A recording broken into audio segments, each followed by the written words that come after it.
Hi, I'm Dale from Journaling Online. And last night, Mel Wakeman from Wakeman Nutrition and I asked this question about where do we find, or what is, happiness and inner peace. So this is the exercise that we ran through and I want to share with you. So my first question to you is, which is the most important? And does peace lead to happiness?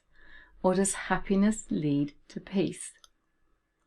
I'll just let that run around your brain for a moment while you think about what your answer might be. It's kind of curious. So these are my thoughts. Now, I think that most people strive to be happy or to find happiness in their life. And many life events can help you to feel happy. You know, for example, when I go walking with my dogs and they do something funny, I feel great happiness. When I see them running around and crashing into each other and going around in circles, I feel happy. I feel happy when, let's say, perhaps I've done something that makes someone else feel happy. So to me, happiness always feels like it's in the moment. It's not I'm going to be like joyously happy all of the time. And it also feels to me like it's attached to other factors, like I'm going to get some kind of reward.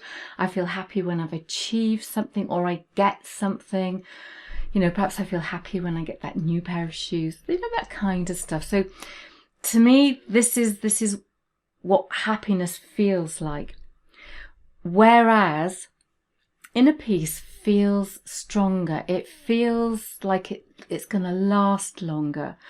And I think for me, inner peace includes things like happiness, feeling calm, having a sense of serenity. And when I think of inner peace, I think of that quietness inside of me.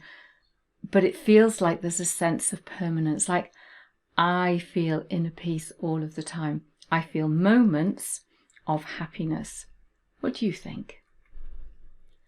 So I do believe there's a link between the two things. So happiness feels to me conditional upon other things. Whereas peace feels like it's very unconditional and just is. Happiness is that kind of temporary spike, while that inner peace feels like it just remains forever. It's just like a balance. Whatever life throws at you, you still feel that sense of inner peace. Now, of course, you've got to get there. And we don't always find ourselves at the beginning of whatever journey we're on feeling that sense of inner peace. But I believe that it is attainable and it's something that lasts forever. So happiness creates satisfaction in the moment, while inner peace feels to me like it creates a sense of fulfillment, which is deeper and longer lasting.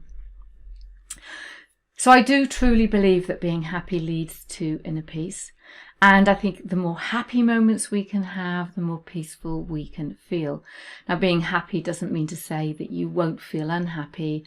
You know, we all get those spikes in life. But I think, you know, when you find that sense of inner peace, then the spikes of unhappiness actually seem to be less and less. What I love about happiness is it changes your state. So, you know, I can leave the house with my 3 dogs attached to leads, get down into the Rambler, let them off. And the minute they start running around and whatever, I start to giggle and laugh and I feel really happy. But I feel happy because I'm in nature and my state changes. So however I felt when I left the house, the minute I get into Mother Nature and I'm with the 3 rascals, everything just feels great. I also find that sense of inner peace when I understand who I am. When my spine fractured, it fractured my entire life. And I couldn't work for a long time, had a lot of other things going on. But what happened was I began to understand who I was as a person and my place in the world. And I found a great sense of inner peace. And prior to that, I'd done a lot of work on self-love. So that self-love had fed into this very traumatic time and enabled me to kind of keep this equilibrium while I healed. And what I find is that if I look at life through a different lens, I feel inner peace. I also accept what I can't change.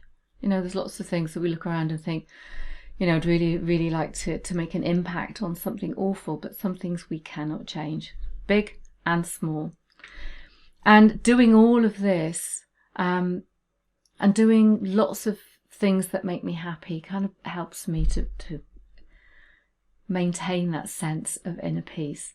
And I'd say I'm a happy person, I'm a positive person, but what I feel most is a deep, deep sense of inner peace that comes from having those moments of other things.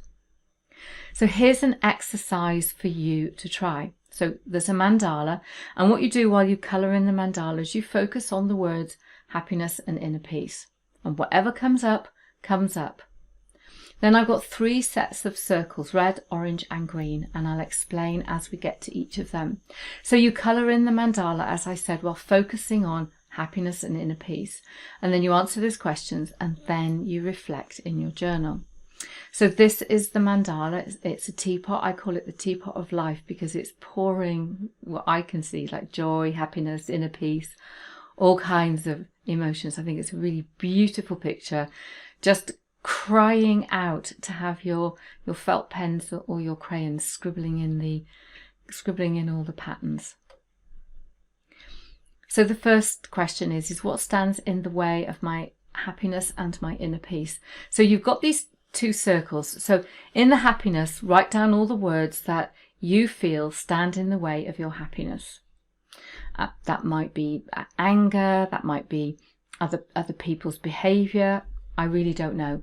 And then what stands in the way of your inner peace? Now, if there are words that apply to both your happiness and your inner peace, you pop them in the middle. And these really are the ones that you want to focus on the most, because they're the ones that are actually, I'm going to use the word spoil, both your happiness and your inner peace. So it's all about just letting go, connecting to your muse, or connecting to your muse and letting go, and scribbling in those words, and then reflecting on what this means to you. This next one is orange. We're moving a little bit further forward.